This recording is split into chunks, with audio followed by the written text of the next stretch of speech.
সবাইকে স্বাগত আন্তর্জাতিক সংবাদে। আপনাদের সাথে আছি আমি ইয়াসমিন সুমনা। অবরুদ্ধ গাজায় ইসরায়েলি হামলায় প্রাণহানি ছাড়িয়েছে ৬৪,০০০।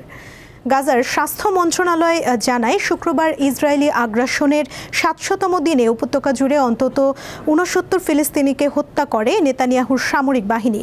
এর মধ্যে খাবার নিতে এসে ইসরায়েলি সেনাদের গুলিতে প্রাণ হারান ৬ জন। আহতের সংখ্যা অন্তত ৪২২ জন। একই দিন অনাহারে মারা গেছেন অন্তত ৩ জন। এদিকে গাজা থেকে ফিলিস্তিনিদের জোরপূর্বক বাস্তুচ্যুত করার বিষয়ে নেতানিয়াহুর মন্তব্যের নিন্দা জানিয়েছে মিশর ও কাতার। এর আগে শুক্রবার গাজা নগরীর কেন্দ্রে পৌঁছানোর তথ্য জানায় ইসরায়েলি সেনারা। নগরীর প্রায় ৪০% এলাকা দখল করে নেয়ার দাবি করে তেল আবিব। জাতিসংঘের সাধারণ পরিষদের আসন্ন ৮০তম অধিবেশনের উচ্চ পর্যায়ের সাধারণ বিতর্কে ভারতের প্রধানমন্ত্রী নরেন্দ্র মোদী বক্তব্য রাখবেন না। শুক্রবার প্রকাশিত সংশোধিত প্রাথমিক বক্তাদের তালিকায় এ তথ্য দেওয়া হয়েছে। ৮০তম অধিবেশন আনুষ্ঠানিকভাবে শুরু হবে ৯ সেপ্টেম্বর। তবে উচ্চ পর্যায়ের সাধারণ বিতর্ক চলবে ২৩ থেকে ২৯ সেপ্টেম্বর পর্যন্ত। প্রচলিত নিয়ম অনুযায়ী প্রথম বক্তা থাকবেন ব্রাজিল, এরপর বক্তব্য রাখবেন যুক্তরাষ্ট্রের প্রেসিডেন্ট ডোনাল্ড ট্রাম্প। তিনি দ্বিতীয় মেয়াদে হোয়াইট হাউসে দায়িত্ব নেয়ার পর এটিই হবে জাতিসংঘে তার প্রথম ভাষণ। তালিকা অনুযায়ী ভারতকে প্রতিনিধিত্ব করবেন দেশটির পররাষ্ট্রমন্ত্রী এস জয়শঙ্কর। তিনি ২৭ সেপ্টেম্বর সাধারণ বিতর্কে বক্তব্য রাখবেন। যদিও গত জুলাই মাসে প্রকাশিত তালিকায় উল্লেখ ছিল নরেন্দ্র মোদী ২৬ সেপ্টেম্বর ভাষণ দেবেন, তবে সংশোধিত তালিকায় পরিবর্তন আনা হয়েছে। যুক্তরাষ্ট্রের কাছে আগামী ১-২ মাসের মধ্যে ভারত ক্ষমা চাইবে বলে দাবি করেছেন মার্কিন বাণিজ্যমন্ত্রী হাওয়ার্ড লুটনিক। ব্লুমবার্গকে দেয়া এক সাক্ষাৎকারে তিনি বলেন, ভারত খুব দ্রুত আলোচনার টেবিলে আসবে এবং প্রেসিডেন্ট ডোনাল্ড ট্রাম্পের সাথে একটি চুক্তি করার চেষ্টা করবে। এ সময় ভারতকে সতর্ক করে তিনি বলেন, দিল্লি যতই নিজেদের শক্তিশালী ভাবুক, শেষ পর্যন্ত তাদের সবচেয়ে বড় ক্রেতা যুক্তরাষ্ট্রের স্বার্থে সিদ্ধান্ত নিতে হবে। তা না হলে যুক্তরাষ্ট্রের পণ্য রফতানির ওপর ৫০% শুল্ক দিতে হবে নয়াদিল্লিকে। শুল্ক ও রাশিয়া থেকে তেল কেনা ইস্যুতে সম্প্রতি ওয়াশিংটন দিল্লির সম্পর্কে তলানিতে গিয়ে ঠেকেছে। এর মধ্যে চীনের SCO সম্মেলনে মোদির সাথে পুতিন ও শি জিনপিংয়ের ঘনিষ্ঠতা পরিস্থিতি আরও ঘোলাটে করে তুলেছে। ভেনেজুয়েলায় যে কোনো সময় হামলা চালাতে পারে যুক্তরাষ্ট্র, এমনই এক উত্তপ্ত পরিস্থিতি তৈরি হয়েছে দুই দেশের মধ্যে। শঙ্কা বেড়ে গেছে মার্কিন প্রেসিডেন্ট ডোনাল্ড ট্রাম্প পুয়ের্তো রিকোর একটি ঘাঁটিতে 10টি অত্যাধুনিক F-35 স্টেলথ যুদ্ধবিমান মোতায়েন নির্দেশ দেয়। যুক্তরাষ্ট্রের সংবাদ মাধ্যমগুলো জানায়, ভেনেজুয়েলায় কার্যক্রম পরিচালনা করা লাতিন আমেরিকার সংঘবদ্ধ মাদক চক্রগুলোকে নার্কো টেরোরিস্ট সংগঠন হিসেবে ঘোষণা করেছে ওয়াশিংটন। এ কারণেই সরাসরি সামরিক হামলা চালাতে পারে যুক্তরাষ্ট্র। তবে ভেনেজুয়েলার প্রেসিডেন্ট নিকোলাস মাদুরোর অভিযোগ, যুক্তরাষ্ট্র জোরপূর্বক তার সরকারকে উৎখাতের পরিকল্পনা করছে।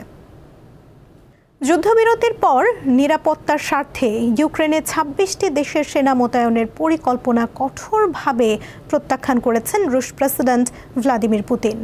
উল্টো হুঁশিয়ারি দিয়েছেন, ইউক্রেনে ভিনদেশি সেনা মোতায়েন করা হলে তাদের উপর হামলা করা হবে। ইউক্রেনে পশ্চিমা সেনারা রাশিয়ার বৈধ লক্ষ্যবস্তুতে পরিণত হবে বলে মন্তব্য করেন রুশ প্রেসিডেন্ট। এর আগে কিয়েভের নিরাপত্তা নিশ্চয়তা পরিকল্পনা চূড়ান্ত করতে ফ্রান্সের প্যারিসের শীর্ষ সম্মেলনে যোগ দেন ইউরোপের নেতারা। সেখানে ২৬টি মিত্রদেশ যুদ্ধবন্ধের পর নিরাপত্তা সহায়তা হিসেবে ইউক্রেনে স্থল, সমুদ্র বা আকাশ সেনা মোতায়েনের আনুষ্ঠানিক অঙ্গীকার করে। ইন্দোনেশিয়ায় ব্যাপক আকার ধারণ করেছে সরকার বিরোধী বিক্ষোভ। দেশটির বিভিন্ন গণমাধ্যম জানায়, এরই মধ্যে বিভিন্ন শহরে ছড়িয়ে পড়েছে আন্দোলন, যার প্রভাব পড়েছে দেশের বাইরেও। মালয়েশিয়া, সিঙ্গাপুর, ফিলিপিন্স ও থাইল্যান্ড সহ বিভিন্ন দেশ থেকে এই বিক্ষোভকারীদের প্রতি সমর্থন জানিয়ে তাদের জন্য খাবার পাঠাচ্ছে। বিক্ষোভকারীদের বড় একটি অংশই ডেলিভারি রাইডার। গত সপ্তাহে বিক্ষোভ চলাকালে পুলিশের গাড়ি চাপায় এক ডেলিভারি রাইডারের মৃত্যু হয়। এরপর জনরোষ তীব্র আকার ধারণ করে। পুলিশের সাথে সংঘর্ষে জড়ান বিক্ষোভকারীরা। এক পর্যায়ে বিভিন্ন সরকারি ভবনে আগুন ধরিয়ে দেয়া হয়। বিক্ষোভে এ পর্যন্ত অন্তত 10 জন নিহত হয়েছেন। ইন্দোনেশিয়ায় জীবনযাত্রার ব্যয় বেড়ে যাওয়া ও সামাজিক বৈষম্যের বিরুদ্ধে গত সপ্তাহে বিক্ষোভ শুরু হয়। সার্বিয়ায় প্রেসিডেন্টের পদত্যাগ এবং আগাম নির্বাচনের দাবিতে বিক্ষোভে নেমেছেন দেশটির শিক্ষার্থী ও বিরোধী দলগুলো। স্থানীয় সময় শুক্রবার দেশটির বিভিন্ন শহর এবং বিশ্ববিদ্যালয়ে সরকার বিরোধী বিক্ষোভ ছত্রভঙ্গ করতে টিয়ার গ্যাস ও সাউন্ড গ্রেনেড ব্যবহার করে দেশটির পুলিশ। এ সময় পুলিশের সঙ্গে আন্দোলনকারীদের ব্যাপক সংঘর্ষ হয়। গত বছরের নভেম্বরে একটি রেল স্টেশনের ছাদ ধসে 16 জনের মৃত্যু হয়। ওই ঘটনাকে কেন্দ্র করেই সরকারের বিরুদ্ধে চলমান অসন্তোষ নতুন মাত্রা পেয়েছে। বিক্ষোভকারীরা অভিযোগ করেন, প্রেসিডেন্ট আলেকজান্ডার ভুচিচের সরকারের দুর্নীতি ও অবহেলার কারণেই রাষ্ট্রীয় অবকাঠামো প্রকল্পে এমন বিপর্যয় ঘটে। শুক্রবার রাতে এক ভাষণে প্রেসিডেন্ট দাবি করেন, সংঘর্ষে 11 জন পুলিশ সদস্য আহত হয়েছে। ভাষণে রাষ্ট্রের প্রতিষ্ঠানগুলো ধ্বংস হতে দিবেন না বলে অঙ্গীকার করেন তিনি। গেল 12 বছর ধরে প্রেসিডেন্টের দায়িত্ব পালন করছেন ভুচিচ। জলবায়ু পরিবর্তনের প্রভাবে বরফখণ্ড বিলীন হওয়ার হার বেড়েছে। বিশ্বের সবচেয়ে বৃহৎ ও দীর্ঘস্থায়ী বরফখণ্ডটি থেকে এরই মধ্যে একটি বিশাল অংশ আলাদা হয়ে গেছে। প্রায় 40 বছর আগে অ্যান্টার্কটিকা থেকে বিচ্ছিন্ন হওয়া বিশ্বের সবচেয়ে বড় বরফখণ্ড A23A এখন ভেঙে গেছে। এটি পৃথিবীর সবচেয়ে দীর্ঘজীবী ও আকারে বৃহত্তম বরফখণ্ড। 1986 সালে বরফখণ্ডটি অ্যান্টার্কটিকা থেকে বিচ্ছিন্ন হলেও এতদিন প্রায় অক্ষত ছিল। তবে চলতি মাসে সমুদ্রের উষ্ণ জলের কারণে ভেঙে পড়তে শুরু করেছে এটি। ব্রিটিশ অ্যান্টার্কটিক সার্ভের তথ্য বলছে এটি ভেতর থেকে ক্ষয়ে যাচ্ছে। পানি এতটাই উষ্ণ যে এটি আর টিকে থাকতে পারছে না। A23A নামের এই হিমশৈল আয়তনে 3800 বর্গ কিলোমিটার, যা আকারে ইংল্যান্ডের গ্রেটার লন্ডনের দ্বিগুণেরও বেশি। হিমশৈলটির ঘনত্ব 400 মিটার এবং ওজন ছিল প্রায় 1.1 ট্রিলিয়ন টন। 1986 সালে এটি অ্যান্টার্কটিক মহাসাগর থেকে বিচ্ছিন্ন হয়ে পড়ে। A23A এর পুরুত্ব এতটাই বেশি যে এর নিম্নভাগ দক্ষিণ মহাসাগরের অংশ ওয়েডেল সাগরের তলদেশ স্পর্শ করেছিল, আর সেখানেই স্থির হয়েছিল 30 বছরেরও বেশি সময়। ইউরোপীয় ইউনিয়নের আর্থ অবজারভেশন মনিটরের স্যাটেলাইট চিত্র বিশ্লেষণে দেখা গেছে 2024 সাল পর্যন্ত এটি 3672 বর্গ কিলোমিটার আয়তন জুড়ে থাকলেও সাম্প্রতিক সপ্তাহগুলোতে প্রায় 1700 বর্গ কিলোমিটার অংশ আলাদা হয়ে গেছে।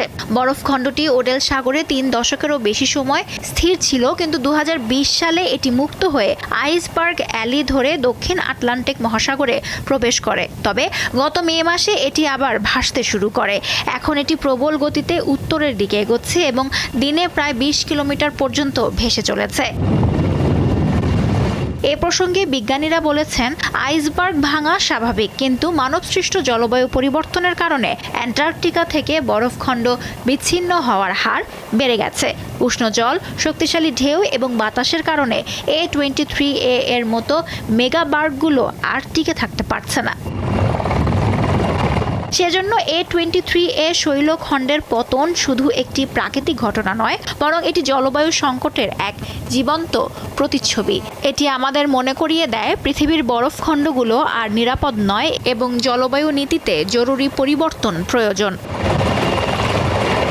লুৎফা ফৌজিয়া, দীপ্ত, বার্তাকক্ষ। আবারও ফিরে আসছে ব্লাড মুন, অর্থাৎ চাঁদের রূপ বদলে হয়ে উঠবে লাল। এই রক্তিম আভা রাতের আকাশ জুড়ে ছড়িয়ে পড়বে। আগামীকাল রোববার বিশ্বের কোটি কোটি মানুষ দেখতে পাবে এই দুর্লভ চন্দ্রগ্রহণ, যা চলবে প্রায় 82 মিনিট। এটি সাম্প্রতিক সময়ের অন্যতম দীর্ঘতম গ্রহণ বলে জানিয়েছে মহাকাশ বিষয়ক website space.com। Asia, Australia, Africa ও ইউরোপের বিভিন্ন দেশ থেকে দেখা যাবে এই গ্রহণ। বিশ্বের প্রায় 85% মানুষই এবারের চন্দ্রগ্রহণ দেখতে পারবে। বাংলাদেশ থেকেও দেখা যাবে এই মহাজাগতিক ঘটনা। বাংলাদেশের আকাশে চন্দ্রগ্রহণ শুরু হবে রোববার রাত 9:28 সে সময় চাঁদ ধীরে ধীরে পৃথিবীর ছায়ায় প্রবেশ করতে থাকবে। চাঁদের পুরোপুরি লালচে রূপ অর্থাৎ ব্লাড মুন দেখা যাবে রাত 11:30 থেকে 12:52 পর্যন্ত। এরপর রাত 2:55 চাঁদ পুরোপুরি পৃথিবীর ছায়া থেকে বেরিয়ে আসবে। শেষ হবে গ্রহণের এই মহাজাগতিক দৃশ্য। প্যারিসের আইফেল টাওয়ারের আদলে টাওয়ার তৈরি করে তাক লাগিয়েছেন ফরাসি এক শ্রমিক। টানা 8 বছর ধরে ডুপ্লিকেট আইফেল টাওয়ার তৈরি করেছেন 77 বছর বয়সী জিন ক্লদ ফ্যাসলার। এটি দেখতে দূর দূরান্ত থেকে আসছেন অনেকেই। ভালোবাসার শহর হিসেবে বেশ বিখ্যাত ফ্রান্সের রাজধানী প্যারিস। আর এই শহরের নাম শুনলেই সবার প্রথমে চোখে ভেসে ওঠে সুউচ্চ ও দৃষ্টিনন্দন আইফেল টাওয়ার। ফরাসি বিপ্লব স্মরণীয় করে রাখতে প্যারিসে নির্মিত হয়েছিল আইফেল টাওয়ার। 1889 সালে নির্মিত 1050 ফুট উঁচু এ টাওয়ার দেখতে সারা বছরই প্যারিসে পাড়ি জমান দেশি বিদেশি পর্যটক। আইফেল টাওয়ারের জনপ্রিয়তা এতটাই যে বিভিন্ন সময় বিভিন্ন বস্তু বা ধাতু দিয়ে এর রেপ্লিকা তৈরি করেছেন অনেকে। এবার ফরাসি এক শ্রমিক ঐতিহ্যবাহী আইফেল টাওয়ারের প্রতিরূপ তৈরি করলেন। 30 মিটার উঁচু রেপ্লিকা আইফেল টাওয়ার নির্মাণ করেছেন ফরাসি শ্রমিক জিন ক্লদ ফ্যাসলার। 1989 সালে একটি বইয়ে আসল আইফেল টাওয়ারের নকশা খুঁজে পান তিনি।